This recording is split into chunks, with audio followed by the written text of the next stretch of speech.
What's up? It's your boy Carcino here, live and uncut. As promised, I told you I'm gonna go from that video straight into 50 Cent Camron beef because there's two stories tie into one another. Now, here's how it all went down. Now, at this point, Cameron has a deal. He's up for. He's got three different deals on the table. He had a deal with Warner Brothers. He had a deal with Def Jam, which was basically at its end. Def Jam basically paid him off to just say goodbye. So he had some money at the time. Cam had a lot of money. He did an independent deal with Asylum and then Koch. So after the Koch deal, uh, the Asylum deal, and he wanted to do it with Koch, he was in a negotiation with Koch because he had Diplomat Records over there, which he owned upright. Diplomat Records is Cam's. Jimmy didn't have any money, and Juelz is his artist. So what Cam did was he went ahead and since he had no deal in play, he was in negotiations for his own independent Camron coming over to Koch and doing his own distribution deal. And they offered him $10 million, and he was like, "Look, you guys just did this. I want to get more money out of it." And at this point, Dipset is large, and Cam is feeling himself really big. And this was going through G Unit was going kind of through a stalemate. It's 50 was working on his third album. He was getting ready to do a cross promotion with that with Jay-Z for the marketing with Kanye West's album for the Curtis album. Excuse me. A lot of dust. But after the, I think it was a radio show.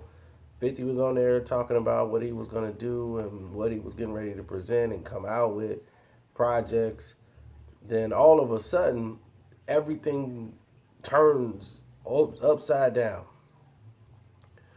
Um, Cam heard 50 on the radio, and they was cool. They had no problems with Cam. Like Jimmy and 50 was really cool on some street stuff. So Jimmy was going to be represented by 50. 50 was going to start, looking out for Jimmy because they had the little situation with True Life going on, and he was like, "Look, you're going to need some protection. You're going to need some help out there." So 50 was happy to get in for a fee. And he was just happy for Jimmy. Like, man, he got out of the graveyard. He finally, somebody made it out of Koch. He was like, trust me, he's not going to stay. He was like, he'd be stupid to stay because now the majors are coming back. They're going to come back to play. And when they come back into play, they're going to be coming back with big money. So he'll be a fool to stay at Koch, is what he was saying, because Koch is a graveyard. And when he said that, they were in the offices listening to it, Camron and the manager and everybody, so they taped it. And they were using all this for a marketing ploy to try to go at 50 to bait him into some type of battle so they could build up some steam. So that's why the general manager called first. "What do you mean Koch is a graveyard? What do you mean Koch is this? Koch is that? Koch is a graveyard. What do you mean? We just did a deal." So anyway, probably heard the audio, but anyway, what he was trying to state is it actually is like the public knows that when the record labels the majors don't want to invest money into you anymore. If you still have a name, Koch would take you in and pay you way more than money than you were getting paid on your own individual albums. Some people are like, "Oh, they pay you up to $6 per record." That's not true. You can make like $1, two, sometimes $2, which is substantial. Some people were making 50 cents a record. I mean, these are multi-platinum artists that were making 50 cents a record. They weren't even seeing $1. I remember when Mariah Carey was about to sue to get $1 out of all of her sales of her discs. So Koch was giving you that because they'll say, hey, the majors might frown at your 100,000 units that you might sell now because you're not popping, but we'll take that 100,000 units and we'll pay you handsomely out of it. So come to Koch, where you'll still make some money to put in your pocket in your bank account. But what Jimmy did on his deal with Koch is he had a breakthrough hit from an independent label, which is very rare with Ballin'. That just became, it went through the roof. That one song, so the album sold 300,000. That song had like 1,000,000 downloads. This is before people even get paid off downloads. So that song itself was selling like 1,000,000. Everywhere you went, people were bowling, doing that lame stuff. So I'm like, man, that's crazy that they were able to do all that with very limited resources. So when Cam got involved on the radio station, he started attacking 50 by going after the company, the artists. Like Lloyd Banks is at 300,000 sold right now, and he's on a major. Jimmy just did that on the independent. But 50 wasn't really dissing him, but Cam is baiting him to challenge him to go at it on the record. So what happened was, after that, 50 came out with the funeral. And when he put the funeral song out and the video talking about Cam and everything, and this is right after Cam had just got into a beef with Jay-Z. They still had their little thing going on. Then it was the shooting incident in D.C. So Cam used that and tied that into a big press conference he was holding talking about Jay-Z. Why he dissed Jay-Z, and Jay-Z and them people threw the rock up before them shots was fired.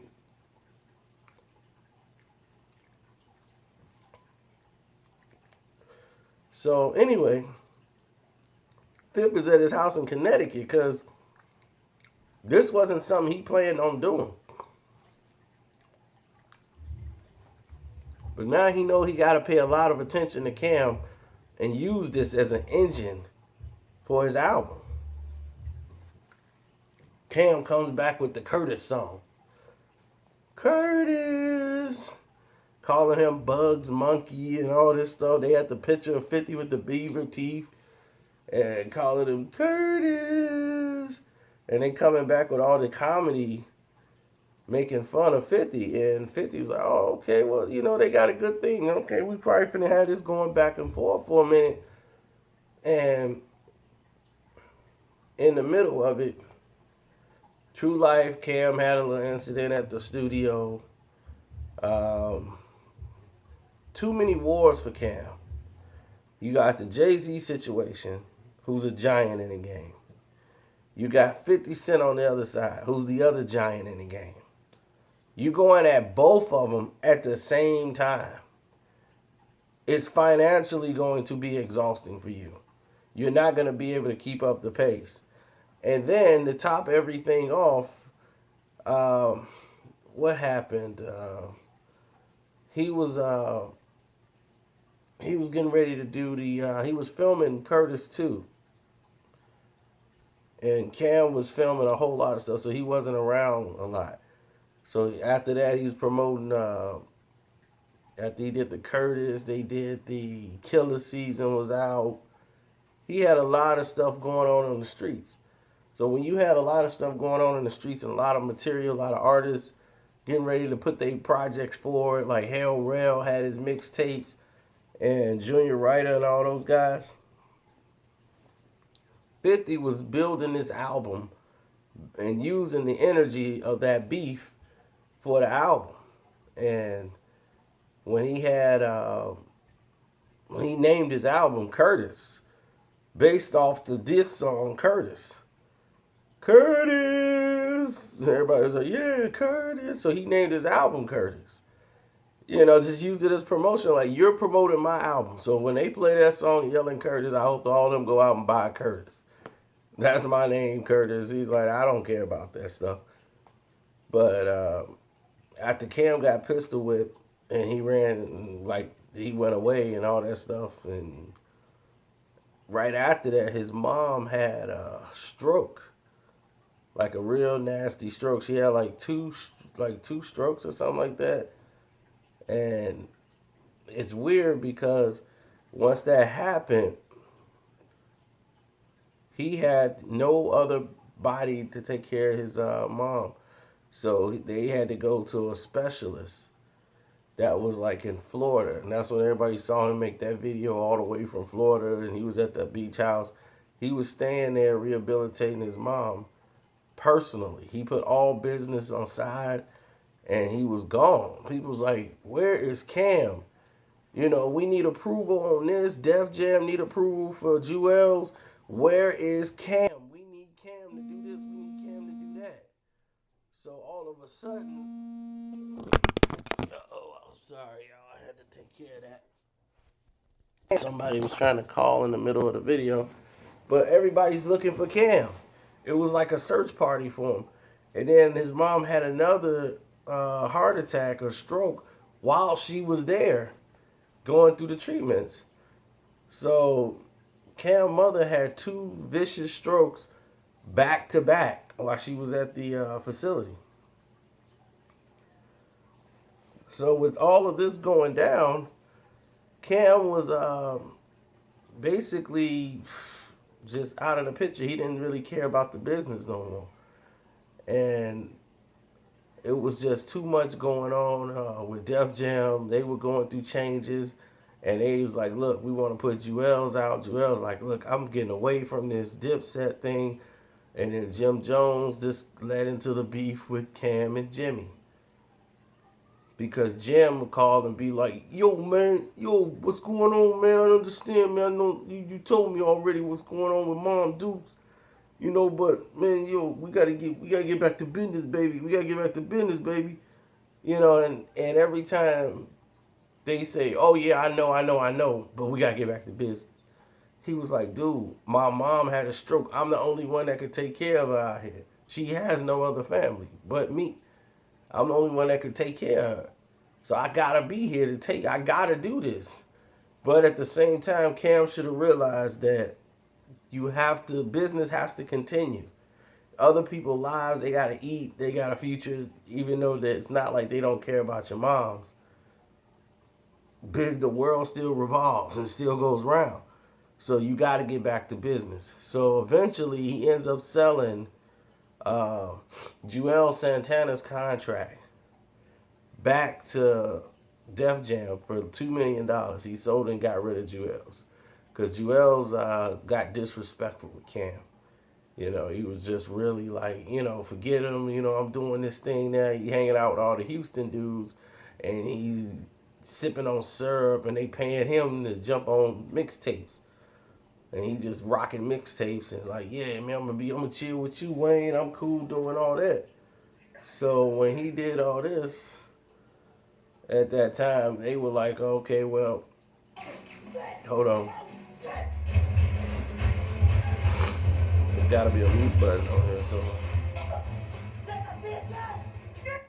now,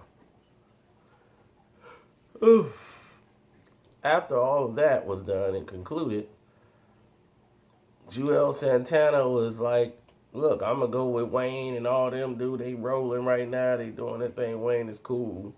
So I'm going to go deal with Wayne. Dude, he did about like almost an album of songs with Lil Wayne. So everybody was, man, Juelz is cold, man. He doing all these mixtapes. So Cam was like, man, your son is smoking the best weed in the business. Now he's sipping on syrup. And he told the mom, because his mom, Juelz's mom, talks to Cam, and he's like, your son doing syrup, and he's like, his mind gone. He out here, chopped and screwed. That's not what you do. You from New York. You ain't from Houston. What you doing getting all chopped and screwed up, sipping on syrup?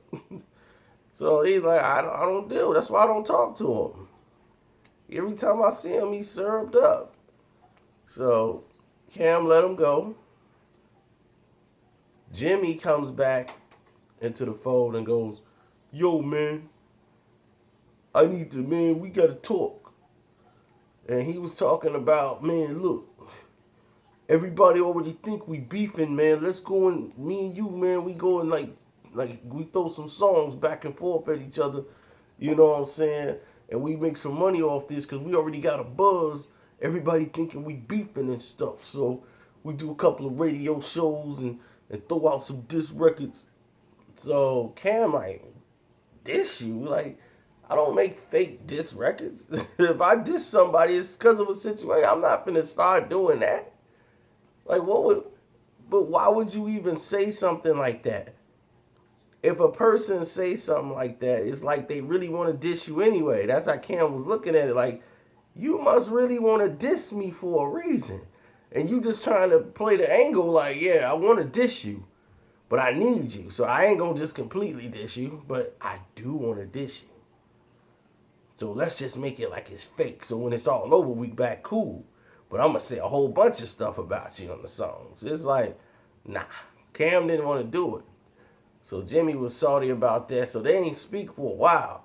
Like, they do their part, whatever Cam did what he had to do. Like, I authorize it for them to do their thing, and I'm gone. Jimmy could run and do his own thing.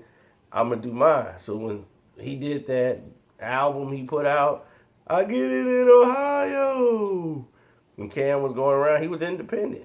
There was no Dipset, no nothing. It was all Cam and people around him because he couldn't trust it. So the 50 Cent issue was dissolved because Cam was gone for so long. But that's why he was gone for so long, because he was dealing with his mother. And I just told you about what caused the split of Dipset. So now you know. Because after all that, people just start going their own way. Hell Rail was like, look, I got to eat. I ain't getting no money. We ain't doing no shows. I got to go. You know, hope people understand, but I'm out. J.R. Ryder, all them dudes, they had to look out for each other. So, I'm out. Try to think what's new that's going on, that's popping. Should have some more news coming for you very soon, as far as boxing, movies, whatever. That's about it. I'm going to watch Woody Allen's movie, Irrational Man. I watch all movies, man. Watch that a little later. I'm going to watch some Ray Donovan right now. Power was off the chain, wasn't it? People shocked. 50 shot him. 50 shot his son, man. 50 shot his own son. His son asked to get shot. He was talking like that, and I know in our household, he been hit with a shoe and a bullet. It came at the same time. Pow! You ain't my father. I'm like, oh, he was getting real close. I'm like, shoot, he asked to get shot. He probably would have got out of there if he didn't shut his mouth and just be like, I can't do it, and walked out. 50 would have probably shot him. And I'm watching this show like, man, this boy's a fool. I'm gonna go get Tasha and we leave. And I'm like, yeah, shit, yeah, right, you are. Pow! I'm sorry I just spoiled that for y'all. Y'all didn't see it. Should have watched it already. Sucker.